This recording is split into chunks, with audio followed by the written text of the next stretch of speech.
Hello friends, welcome back to my YouTube channel. My name is Jess. If this is your first time here, welcome. On my channel, I post loads of content on career, lifestyle, life in the Netherlands, fashion, travel, a bit of everything you can find on this channel. So what are we talking about today? Today we are talking about my experience house hunting / home finding in the Netherlands. So this one is basically about my personal experience, how I found this beautiful place that we live in.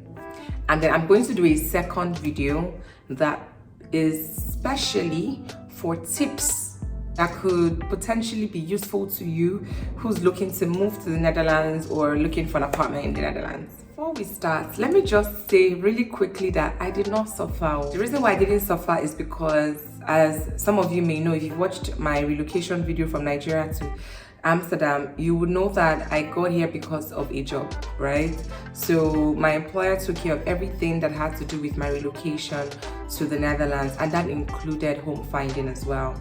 So what that means is I didn't look for an apartment on my own. I did that in collaboration with our partners or our third-party vendors or consultants, as we'd like to call them, who works very closely in collaboration with the broker. So I didn't have to source or search as much and then start to reach out to people myself. They did all of that for us, and they basically just did a short list of the ones that made the most sense based on our needs and requirements. So now that that's out there, let's now get into the gist of it all.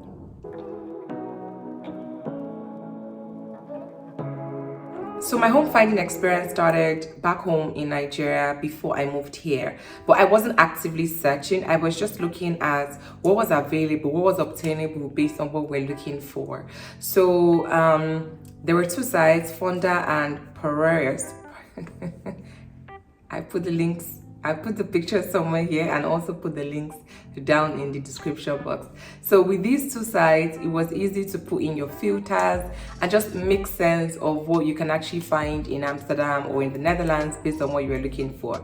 So my experience started from speaking to the relocation service partners that I mentioned earlier. So we had like an intake call, and I just basically shared with them what I was looking for. So initially, I was looking for this much because, as per JJC, I was still talking based on my comfort level in Nigeria and all of that. So I think the first thing is we wanted a furnished apartment. We did not intend to move our furniture from Nigeria, and we also did not want to go through the hustle of like buying furniture here if we can actually get a furnished apartment. So furnished apartments are usually slightly more expensive than unfurnished apartments, usually, because I've seen some unfurnished apartments that are actually more expensive than furnished apartments, so you never know. So basically we had the intake call. So that's step one. Talked about what I wanted, what were like the must-haves and nice-to-haves for us as a family, and so I had this very nice list that was quite long at the time of what we wanted, and I'd also done some surveying, like I said, looking at these different sites to know what was, as I said, obtainable. So let's fast forward to when we got here. When I got here, I was in temporary housing, which was available to us for 2 months. So the plan was, I got here in February. If you haven't watched my relocation video, please go and watch it so I don't have to repeat the things that I already shared with you guys in like 2 videos or 3 videos. So I'm going to put the link in the description box.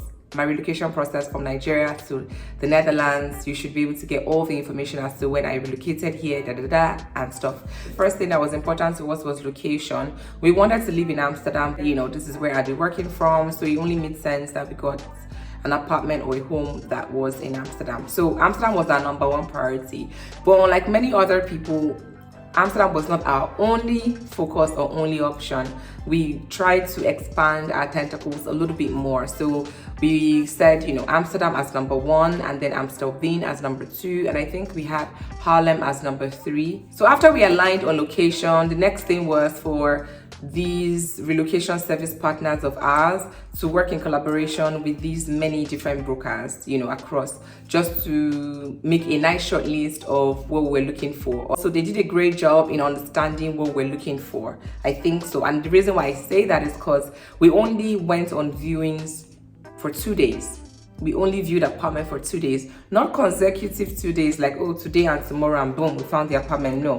So on the first day I went to see 6 apartments, I think, and on the second day I saw 4 apartments. So in total I saw 10 apartments / houses before we made a choice. So I think that was a pretty good experience, because at the end of the day it was just 2 days, but the duration wasn't short. It took us about 3 weeks to a month to find the apartments and align and conclude and sign rental agreements and whatnot. The first thing was proximity for us. We wanted a place that was close to life. By life I mean close to the grocery store, close to a mall, close to the station, not too far from my office, not like walking distance per se, but like a reasonable distance, you know what I mean? Like, also we wanted places that were close to cafes, restaurants, like, again, you know, life. When you say life, think about anything that just makes life easy for you. We also wanted a place that was very close to daycares or daycare centers.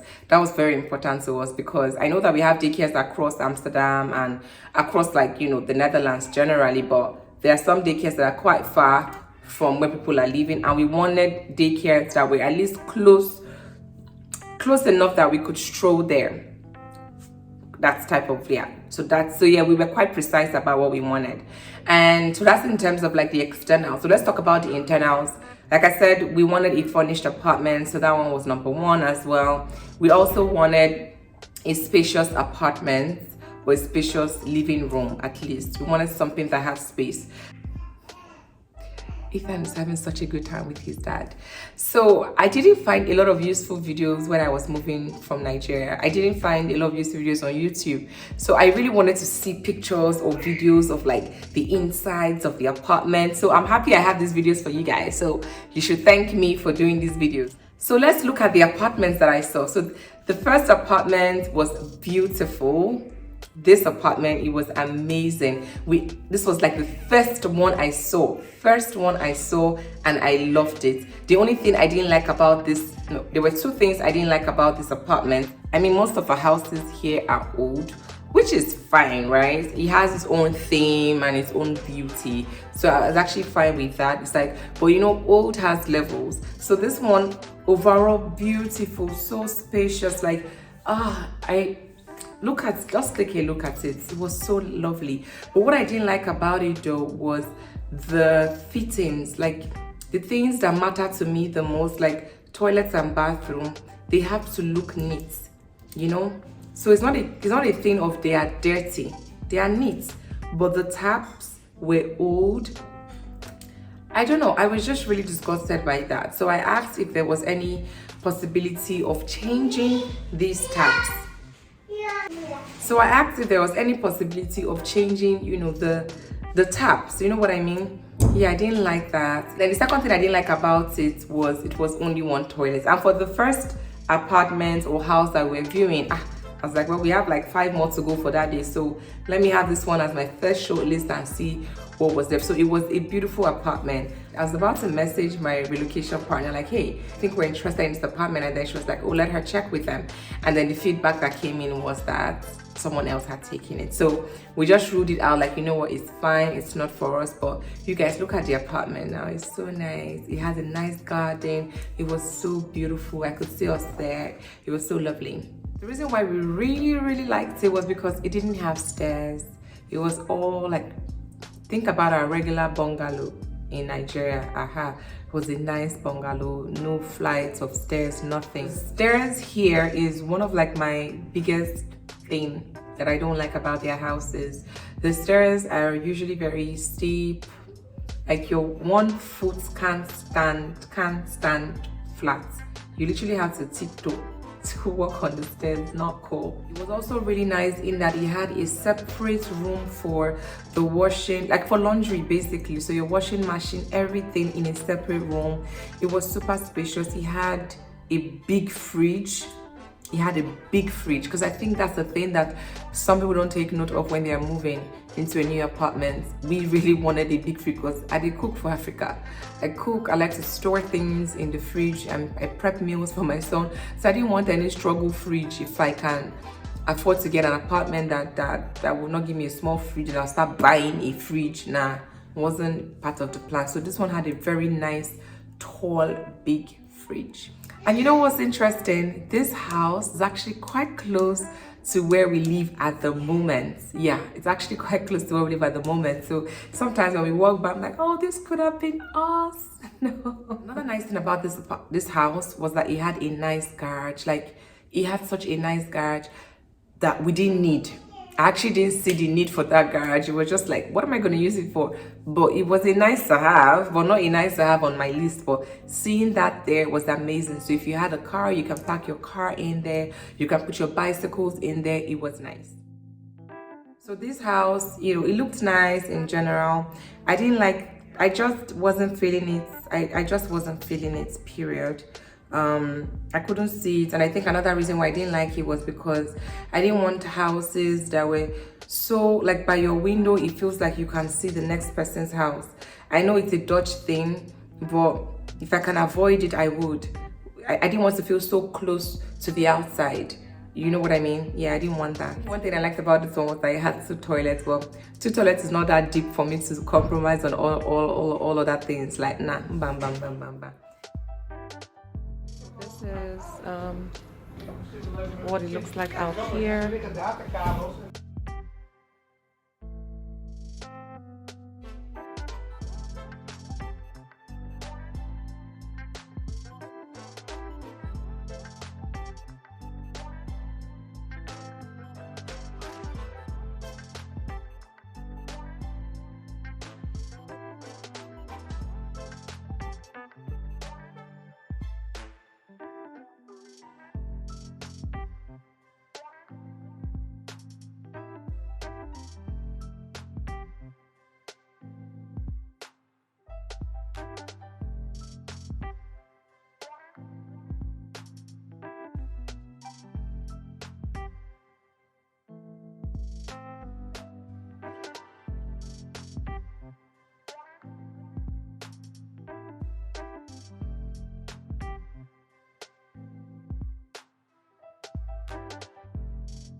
So this third house was in Amsterdam. You had 2 toilets, that's like a guest toilet.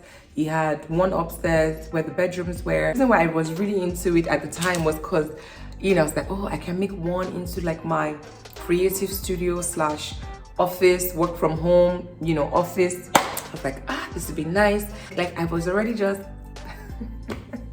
I was already imagining things. But the one thing, 2 things actually, I wouldn't like about this house was the stairs. In fact, let's call it 3 things. So the stairs was a problem, but not a major problem. The environment, the fact that it was close to river, and we just kept thinking about hazards and, God forbid, problems. And then the third one was the fact that it wasn't close to many things. It wasn't close to my office. It wasn't close to the station. It wasn't close to a mall. It was very secluded. It felt very secluded. It's one thing for an environment or an area to be residential. It's another thing for it to be an outcast. That's how I felt about this place. It felt very dark and very like bad things can happen there type of thing. But it was really nice. It had so many nice features. It even had this external room right outside. Just an empty room that was like from the entrance. And I could have easily made that place an office because the lights there, amazing. It was an amazing start. It also had a garden, so it was really, really nice. But nah, it wasn't the one for us. I really struggled to say no. It was like our last top 2 or 3 houses, but we had to, cancel it eventually. Oh my God, this next house was so beautiful. It was so nice. The baby, like the kids' room looked like a kids' room. Like I wouldn't have to do anything. There was one for a girl, there was one for a boy. It was so nice, but it had so many scones as well. The major problem with this house was the rooms were super tiny. They were so tiny, wardrobes could not fit in there, like drawers could not fit in there. And I remember that there was this room that was like supposedly one of the biggest rooms, and there was already an IKEA, very massive IKEA wardrobe set up in there already. But once you put an actual bed, if we measure the size of the bed that was suitable, you can't open those doors. So that was just too much of a struggle for us. Like, and it was like 3 floors. I'm just like, what do I need 3 floors for? It's just me, hubby, and baby there. What are we using this for? It was 3 floors. Like, no, it was a bit too much for us, I'll say. It was really nice in that it felt ready for a family. Like, it was just ready for children. It had like this really cute chairs that I could see Ethan sitting in, and this is getting me all in my feelings, because this is literally how I felt about that house. Then there was something about the TV. I remember the TV frame was just super beautiful. It had this wooden frame around the TV. It was, yeah, they really tried in that house. I know it was interesting when we eventually came to see the apartment that we're currently living in. It was the last one on our list for day 2. So I remember telling the consultant, like the relocation partner that I was working with, like, there's no point going to this apartment that, you know what, I found these 2. And she's like, Jess, we already have the appointment, let's do it. And I'm like, I'm just telling you, it's gonna be a waste of time, girl, because let's just go. And then she said, just keep an open mind, let's just go. And if you don't like it, like, we get out. And I did. I entered and I was blown away. First off, this apartment has got some nice space. The kitchen is spacious. The living room is super spacious, like very spacious. So I was just blown away. The rooms are not big, but they are quite decent. So we could compromise on that. But the living room, where we stay the most, super spacious. The kitchen is a little bit detached from the living room, so I knew that this one was the big one for us that we could consider, and I didn't know that it was going to be the one. There was another apartment very similar to this one. It's owned by the same person, so the furniture very similar, but it was quite different. We didn't spiritually connect to it, that's what I would say. I think my husband and I are very spiritual people, so it's like, if it's not giving us this is the one vibe, then we're not going to go with it. But it had everything. I think it was even more spacious than this one. Nice. Ja, deze komt even hier.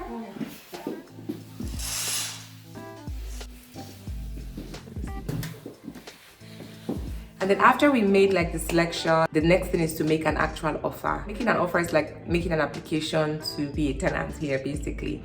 So that was some interesting experience, because I didn't know that I had to write down an actual essay about who we are, what we do, and why we're here, So I just put like a paragraph, and then that was it.